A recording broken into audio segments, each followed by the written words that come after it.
안녕하세요. 예, 안녕하세요. 저는 도움과 나눔이라는 컨설팅 회사를 운영하고 있는 최영우라고 합니다.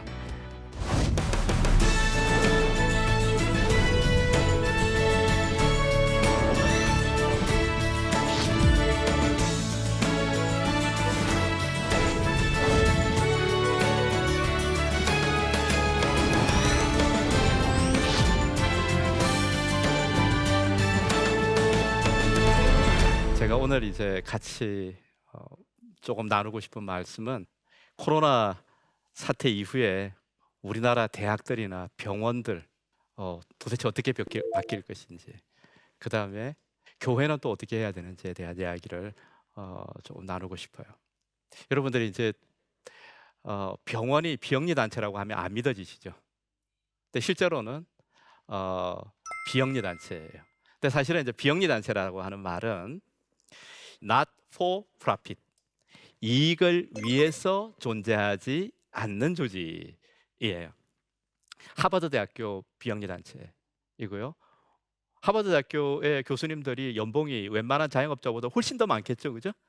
중소기업 대표들보다 훨씬 더 돈을 많이 벌겠죠. 그러나 하버드 대학교에서 남는 이익 수익은 사람들이 나눠 가질 수 있어요, 없어요? 없어요. 다시 과학 연구나 교육을 위해서 재투자돼야 돼요. 세브란스에서 돈이 남으면 이것은 병원장이 가져갈 수가 없어요. 다시 의료 발전을 위해서 다시 재투자돼야 되는 거예요. 서울대병원이나 강남 성모병원이나 다 마찬가지죠. 우리 사회가 앞으로 우리 사회의 경쟁력을 위해서 대학과 이 병원이 선한 방향으로 조금 더 바뀌어주는 것이 굉장히 필요하기 때문에 여러분들의 따뜻한 시각이 필요합니다. 몇 가지 어려운 용어들을 여러분 공부를 하고 그래야지 강의가 좀 재밌을 수 있어요. 첫 번째는 어떤 정부냐를 설명할 때 많은 경우에 큰 정부, 작은 정부 이런 이야기를 해요. 유럽의 정부들은 큰 정부라고 이야기했고요. 미국은 작은 정부라고 얘기했어요. 이걸 이제 플라톤이라는 사람이 노를 젓는 정부냐 키를 잡는 정부냐에 따라서 정부의 성격이 달라지는 거예요. 정부가 모든 걸 만들어 나가는 정부면 노를 젓는 정부이기 때문에 큰 정부예요. 뭐 경제도 매개 살려야 되고 교육도 시켜야 되고 의료도 해야 되고 모든 거를 다 정부가 책임지는 국가가 큰 정부고, 작은 정부는 알아서 살아. 근데 나쁜 놈은 잡아낼 거야. 경찰 역할은 할 거야. 그렇게 하는 정부는 작은 정부예요. 최대한 자유를 주고 정부는 그냥 방향만 딱딱 잡아주는 것을 작은 정부라고 그랬는데, 우리나라 정부는 어떤 정부일까요? 옛날에는 돈이 없어서 큰 정부를 못했어요. 그래서 복지단체라든지 병원이라든지 교육기관 이런 것들을 다 민간들한테 도움을 받았어야 됐었어요. 근데 요즘에 이제 1980년들이 지나가면서 큰 정부, 작은 정부의 문제가 아니라 문제를 해결하기 위해서는 정부와 기업과 시민사회단체와 종교단체와 이런 것들이 서로 힘을 합쳐야 된다. 큰 정부, 작은 정부를 논할 때가 아니다. 문제를 같이 협치해야 된다라고 하는 그런 의미에서 같이 문제를 풀어야 된다라고 해서 협치라고 하는 정부의 행정 이론이 확산되기 시작했어요. 그러니까 정부가 이제 민간한테 도움을 요청하는 거예요. 이번에 코로나 사태를 해결하기 위해서 정부의 힘만으로는 안 되죠, 그죠? 교육기관들 다 같이 좀 손을 잡아, 종교 지도자들 좀 도와주세요, 기업도 좀 도와주세요. 그렇게 해서 삼성과 현대나 이런 것들이 연수원들을 막 내놨잖아요, 그죠? 그런 것들이 협치가 되고 있는 정부인 거예요. 자, 그런데 글로벌 가버넌스라는 게 있어요. 전 세계적인 문제를 해결하기 위해서도 전 세계 정부들과 기업과 민간 시민사회단체가 다 협력을 해야 된다. 자, 여기에서 대학과 병원들은 어떤 역할을 하느냐면요, 대학이나 병원들에는 정부 지원들이 어떤 경우는 많이 있어요. 연구비라든지 다양한 것들로 많이 있고, 또 등록금도 받고 또 치료비도 받고 이렇게 하면서 살림살이를 꾸려 나가죠, 그죠? 자, 그런데 코로나 사태가 있고 난 다음에 이제 대학과 병원들이 자기들의 가치와 역할에 대해서 훨씬 더 적극적으로 생각하기 시작했어요. 우리가 그냥 애들만 가르치는 이기적인 학교가 아니네. 우리가 하는 것이 사회에 크게 도움을 줄 수 있겠네라고 하는 그런 시각으로 바뀌기 시작했어요. 그래서 공익성과 이타성이 대학과 병원의 핵심적인 경쟁력이 되기 시작했어요. 재밌는 통계예요. OECD 회원 국가에서 고등교육을 이수한 연령대별 인구 비율을 분석을 해봤어요. 그게 무슨 말이냐면 우리 아버지 세대 60대가 얼마나 대학을 많이 진학했느냐, 그리고 우리의 아이들 세대 지금 그 20대는 대학을 얼마나 많이 진학하느냐를 전 세계로 비교해 본 거예요. 갭이 가장 큰 나라가 어느 나라예요? 우리나라가 제일 갭이 커요. 우리 지금 젊은 세대는 대학을 엄청나게 많이 누리고 있는 세대이고, 지난 40년 동안 우리의 기성세대가 얼마나 많이 노력을 했어요. 우리 자녀들에게 더 좋은 교육을 주기 위해서 없는 돈을 이렇게 해면서 대학을 보내고, 또 대학을 좋은 대학으로 만들기 위해서 정부가 재정 지원을 하고 또 기부도 하고 변화하고 이런 노력들을 엄청나게 많이 해온 거예요. 가장 역동적인 나라였어요. 지금 한국의 국가 경쟁력에 굉장히 중요한 몫을 차지하고 있는 것은 사실은 우리가 지난 몇 년 동안, 아주 오랜 시간 동안 대학과 병원에 많은 투자를 하고 여기에 사회가 협력을 했던 그것 때문에 지금 우리가 혜택을 받고 있는 거예요. 여러분, 일본어는 암울해요. 일본어 유학을 안 보내요, 애들은. 그리고 일본의 경영학이 너무 자기들끼리 갇혀 있어가지고 세계적 시각을 점점점 일본이 안으로만 들어가는 거예요. 반면에 한국은 이때까지 엄청나게 많은 사람들을 해외로 보냈어요. 이기심이든 욕심이든 뭔지 모르지만 여하튼 열심히 했어요. 과도하게 헌신을 했어요. 그래서 우리는 세계가 변할 때 우리가 먼저 변할 수 있는 어떤 지식과 생각들을 갖는 나라가 됐습니다. 자, 그런데 이제 짠 게임이 달라지고 있고, 이것이 대학에 굉장히 많은 교수님들의 가슴을 뛰게 만들고 있는 중이고, 병원의 의사 선생님들의 가슴을 뛰게 만들고 있는 중입니다. 어떤 변화가 있을까요? 첫 번째는 모방에서 혁신으로. 우리나라는 이미테이션을 해왔던 나라예요. 모든 기술도. 그런데 이제 어떤 변화가 생겼냐면 한국이 벤치마킹 할 데가 없네. 우리가 제일 앞서 있어요. 자, 이번에 코로나가 나오면서 방역 시스템은 우리나라가 표준이 돼 버렸어요. 그렇죠? 보고 배울 데가 있나요, 없나요? 그 우리가 만들어내야 돼요. 그렇죠? 우리가 만들어내는 매뉴얼들이 세계로 이렇게 막 하고 있어요. 고려대학교 의료원에서 재밌는 일이 벌어져요. 스페인의 마드리드 시 자체가 고대 의료원한테 방역 매뉴얼과 방역 정책에 대해서 자문을 요청했어요. 자, 그러면 우리 병원에 근무하고 있는 의사 선생님들의 마인드는 어떻게 되겠어요? 옛날에는 내가 후보 선수였던 것 같은데, 전 세계 수준으로 보면 후보 선수 같은데, 별거 아닌데? 예? 우리가 조금만 더 노력하면은 우리가 선도할 수 있겠는데라고 하는 생각이 들까요, 안 들까요? 우리가 연구하는 거, 우리가 공부하는 거, 우리가 개발하는 것들이 전 세계에 도움을 줄 수 있겠다라고 생각을 하게 되는 거예요. 자, 이것이 우리 젊은이들에게는 어떤 생각을 심어줄까요? 자, 한국의 젊은이들이 지금 어떤 경험들을 하고 있냐면 한편으로는 굉장히 암울해요. 취업도 잘 안 되고 막 이렇게 같은데, 또 한편으로는 어떤 생각을 갖게 되냐면 이제 우리 후보 선수 아닌데 우리 세대보다 젊은이들은 열등감이 없어요. 전 세계적인 열등감이 없어요. 우리 젊은이들은 이제 전 세계에 기여할 수 있는 자신감도 있고요, 또 네트워크도 있어요. 그러니까 지금 한국이 다음 단계로 갈 수 있는 굉장히 큰 어떤 사고의 변화를 경험하고 있는 그런 시간이에요. 자, 그 다음에 병원 이야기 먼저 할게요. 우리 병원에 오는 사람들만 잘 치료하는 그런 생각에서 벗어나기 시작했어요. 많은 병원들이 이제 건강한 습관에 대한 이야기를 하게 될 거고, 공공의료에 대해서 좀 더 적극적인 그런 노력들을 하게 될 거예요. 그래서 의사 선생님들이 병원이 더 이타적이어야 된다라는 생각들, 그리고 더 지혜로워야 된다, 그리고 의사뿐만 아니라 교육기관이라든지 기업들과 또는 종교기관들과 손잡아야 되겠다는 생각을 더 많이 하게 될까요? 안 하게 될까요? 더 많이 하게 됐어요. 이제 코로나를 경험하면서 우리가 어떻게 됐냐면, 우리가 나한테 주어진 이 좁은 세계에서만 문제를 풀 수가 없다. 다 같이 협력해야 되는구나. 영어로 팀 오브 팀스라는 표현이 있어요. 팀 오브, 팀들의 팀. 수많은 팀들이 함께 협력해야지 문제를 해결할 수 있다를 이해하기 시작했어요. 그리고 또 하나는 꿈의 기술인데요. 꿈의 기술이에요.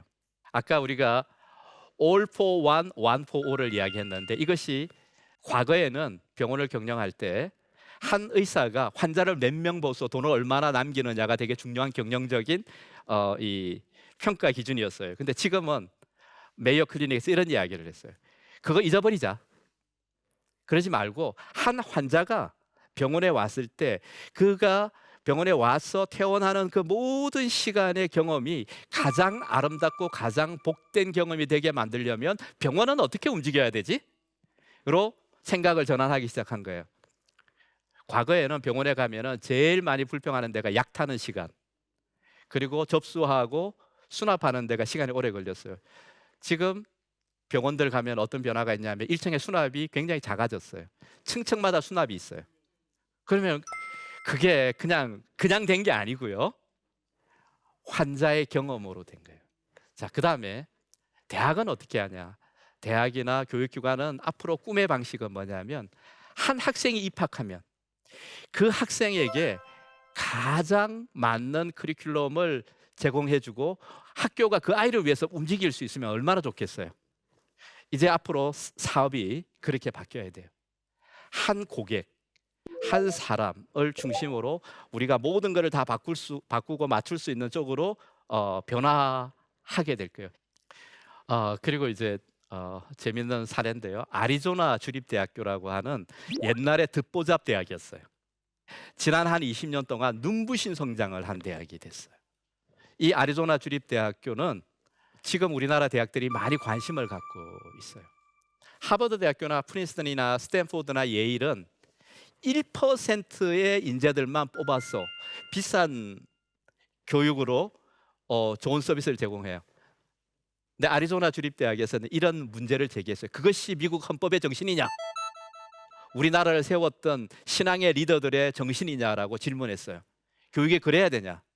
그게 아니라 20% 정도의 평범한 인재들이 우리 학교에 들어와서 나갈 때는 하버드 수준으로 졸업시키겠다. 그러기 위해서는 우리 대학이 허리띠를 졸라매고 그 학생들을 위해서 최선을 다해야 된다. 근데 이 학교의 실험이 성공했어요. 랭킹이 엄청나게 올라갔고요. 그리고 많은 변화들이 일어나고 있는 중이에요. 저는 아리조나 주립대학교의 그 실험이 한국의 스카이 대학 말고 한 50이 100위 안에 있는 모든 대학들에게 새로운 에너지와 활력을 심어주는 그런 계기가 되기를 정말 바라요. 그리고 앞으로 이제 교회가 어떤 자선이 어떤 성숙을 해야 되는지 몇 가지를 조금 말씀드릴게요. 누구의 그림인지 아십니까? 제가 제일 좋아하는 그림 중에 하나예요. 반고흐의 그림입니다. 반고흐의 감자 먹는 사람들이라고 하는 그림이에요.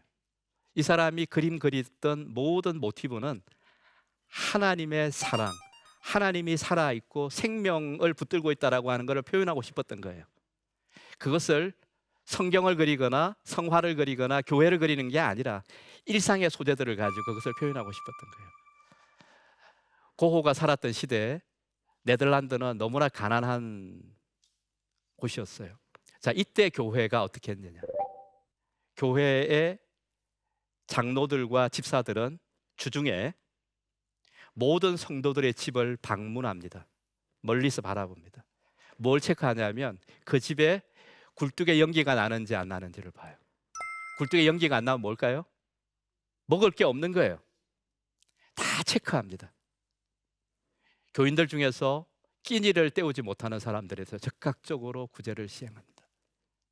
여러분, 한국 교회가 처음으로 해야 될 것은 뭐냐면 교회 바깥의 구제 이전에 교회 내에서 어려움을 당한 사람들이 부끄러움을 당하지 않고 회복할 수 있도록 서로를 돕는 시스템을 만들어야 됩니다. 교회는 내가 잘된 것을 자랑하러 오는 공간이 아니에요. 연약함을 나눌 수 있어야 되거든요. 그래서 교회가 지혜롭게 갑자기 실적했거나 갑자기 어려워졌던 사람들이 부끄러워하지 않고 도움을 받고 서로 나눌 수 있도록 하는 노력들이 지금 많이 필요해요. 여러분, 기근의 시대가 오고 있어요. 그죠? 기근의 시대가 이미 왔어요. 우리는 삶을 절제해야 되고요. 우리의 삶의 많은 부분들을 서로 나눌 수 있는 것으로 가야 되고, 교회가 그것을 준비하고 있어야 됩니다. 그리고 교회 내에 가장 약한 자, 사회에서 가장 약한 자가 하나님의 관심이에요. 구약 성경과 신약 성경의 전체를 관통하고 있는 주제는 하나님이 약한 자와 연약한 자에 대한 관심이에요. 잃어버린 한 마리 양의 비유, 지극히 작은 자 하나에게 소자, 그런 표현, 성경 전체를 꿰뚫고 있는 거예요. 이것을 외면하면 우리가 모든 영적 원리나 영적인 축복을 상실하게 되는 거예요. 눈으로 바라보고 문제를 해결할 수 있도록 우리가 같이 노력해야 됩니다. 두 번째는, 이 자선은 가정에서 가르쳐야 돼요. 가족 단위에서 사랑을 실천할 수 있는 것을 배워야 돼요. 저는 어릴 때 어머니가 선을 실천하는 것을 보고 굉장히 깊은 감동을 받았습니다. 페살로치가 가장 좋은 자녀 교육은 부모가 선을 행하다가 자녀에게 들키는 거예요. 우리 어머니는 나한테 들켰어요. 그것이 내가 50 중반이 될 때까지 추억으로 남아 있잖아요. 나한테 교훈이 되고 있잖아요. 가족의 통장을 만드세요. 남을 위해서만 쓰는 자선 통장을 만들어서 거기에 매달 적립하면서 아이들에게 어디에 쓰는 것이 현명하고 하나님이 원하시는 것인지 아이들에게 해결책을 찾도록 권하세요. 유대인 가정들이 지금 하고 있는 거예요. 가정들마다 이 ጼ데카라고 하는 이 모금함이 있어요. 이 ጼ데카는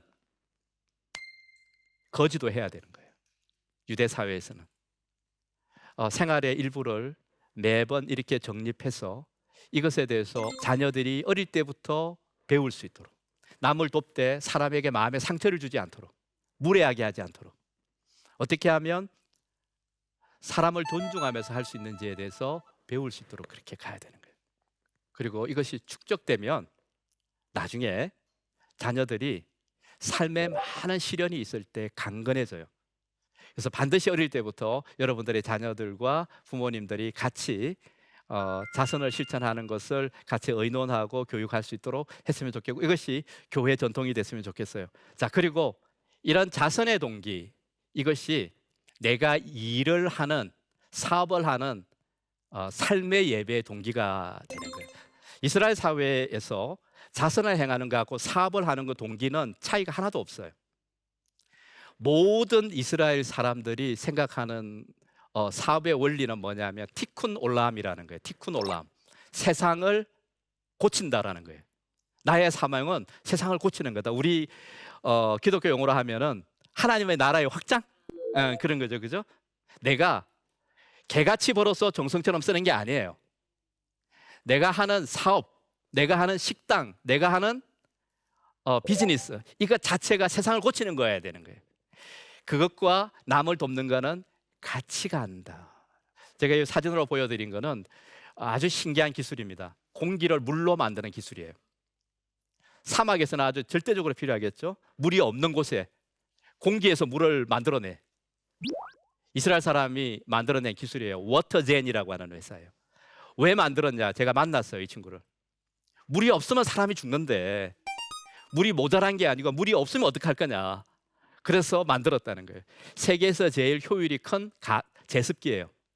30%의 습도만 있으면 하루에 30리터의 물이 쏟아져요. 공장 단위로 돌릴 수 있는 것도 있고요. 한 마을 전체가 먹을 수 있는 이것도 있어요. 근데 이 친구들이 사업을 하는 것이 세상을 바꾸기 위해서 하는 거예요. 그러다가 사업이 대박이 나기도 하고. 그래서 이렇게 안 갔으면 좋겠어요. 내가 불의를 행하더라도 돈을 벌어서 나중에 착한 일을 하면 되지. 이건 성경적이지 않겠죠, 그죠? 내가 하고 있는 일 자체가 거룩한 산 제사가. 그래서 어디서 만나냐면 남을 돕는 것과 내가 먹고 사는 것은 하나가 되는 거예요. 그 동기와 원리가 하나가 되는 거예요. 그리고 그것이 경제적 활력으로 이렇게 갑니다. 여러분, 한국 사회가 자선을 통해서 자선을 깊이 이해하면서 이제 뭘 알게 되냐면 대학과 병원이 우리가 원래 뭐였지? 이를 더 실감나게 이해하기 시작했고, 앞으로 대학 내에서 많은 새로운 변화, 병원 내에서 많은 새로운 변화가 일어날 겁니다. 그래서 여러분들이 따뜻한 시각으로 한국의 대학과 병원들이 하나님의 영으로 충만할 수 있도록 기도해 주시고, 또 기회가 되시면 도움도 주시고, 또 그곳에서 일하고 있는 분들을 위해서 중보기도해 주시고 하는 일들이 있었으면 좋겠습니다. 그리고 이 어려운 시대에 교회들이 강력한 하나님의 편팔이 돼서 사회를 구제하되 지혜롭게, 능력 있게, 사람들의 마음을 다치지 않게 하는 지혜가 충만히 임할 수 있으면 좋겠습니다. 그리고 여러분들의 가정들이 또 그런 지혜로 충만하게 해서 가족 단위로 아이들과 부모가 좋은 일을 하기 위해서 서로 의논하고 머리를 맞대고 이야기하고 또 배우고 공부하는 그런 시간들이 많아졌으면 좋겠습니다. 자, 질문 있으신 분 있으면 강의 잘 들었습니다. 네. 코로나 이후 서민들이 경제 활동에 대비해 어려운 일들이 많잖아요. 어떤 일을 해야 할지 걱정됩니다. 아주 오래전에 그 10여 년도 지난 전인데요. 우리 교회 목사님이 아주 특이한 설교를 하셨어요. 저 그 설교를 아직도 기억하는데, 여러분 헌금 너무 많이 하지 마세요라고 이렇게 설교를 하셨어요. 모든 사람들에게 기근이 올 것입니다. 그리고 한국 경제가 성장률이 둔화되고, 그리고 모든 가정들이 힘이 약해지는 시대가 올 텐데 헌금을 많이 하지 말고 저축을 많이 해라. 그리고 절제를 해라. 그리고 남을 돕는 일들을 위해서 비축했으면 좋겠다라고 하는 이야기를 많이 하셨어요. 그래서 우리가 교회의 활동이 가장 본질적으로 바뀌고, 너무 불필요한 활동들은 많이 줄어들고, 가정 중심으로 신앙생활이 교회가 가정을 이렇게 세우는 쪽으로 이렇게 많이 가면서 가정이 든든해지는 방향으로 갔으면 좋겠다는 생각이 들고요. 아이들과 가족들이 절제와 적정을 배워야 될 겁니다. 그죠?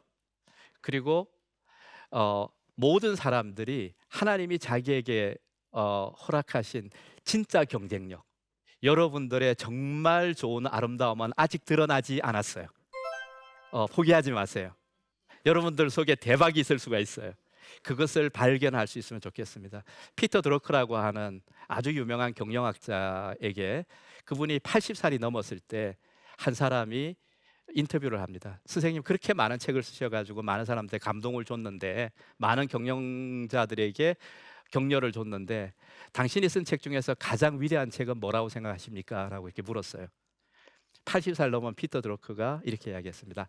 다음에 쓸 책이요. 베르디의 오페라 중에서 가장 위대한 작품은 말년에 쓴 책이었어요. 그래서 우리는 아직 어려요. 우리의 황금기는 아직 오지 않았다. 하나님이 우리에게 주신 무한한 가능성에 대해서 열어놓고 하나님께 지혜를 구하세요. 하나님, 내 삶을 낭비하고 싶지 않습니다. 내가 나에게 진실해지게 하시고 하나님께 진실해지게 하시고 이 사회에 꼭 필요한 존재가 되게 해주세요. 그리고 내가 그것에 대해서 경쟁력을 가지고 탁월성을 가질 수 있도록 우리 가정과 나를 회복시켜 주세요 라고 하는 기도 속에서 길을 발견할 수 있으면 좋겠어요. 감사합니다. 예, 장시간 여러분들 같이 해주셔서 감사하고요. 저도 좋은 시간이 됐습니다. 고맙습니다.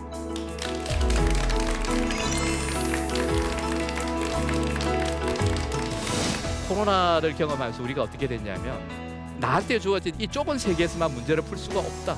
수많은 팀들이 함께 협력해야지 문제를 해결할 수 있다를 이해하기 시작했어요. 앞으로 대학 내에서 많은 새로운 변화, 병원 내에서 많은 새로운 변화가 일어날 겁니다. 그래서 여러분들이 그곳에서 일하고 있는 분들을 위해서 중보기도해 주시고 하는 일들이 있었으면 좋겠습니다. 여러분, 한국 교회가 처음으로 해야 될 것은 뭐냐면 교회 내에서 어려움을 당한 사람들이 회복할 수 있도록 서로를 돕는 시스템을 만들어야 됩니다. 구약 성경과 신약 성경의 전체를 관통하고 있는 주제는 하나님이 약한 자와 연약한 자에 대한 관심이에요. 눈으로 바라보고 문제를 해결할 수 있도록 우리가 같이 노력해야 됩니다.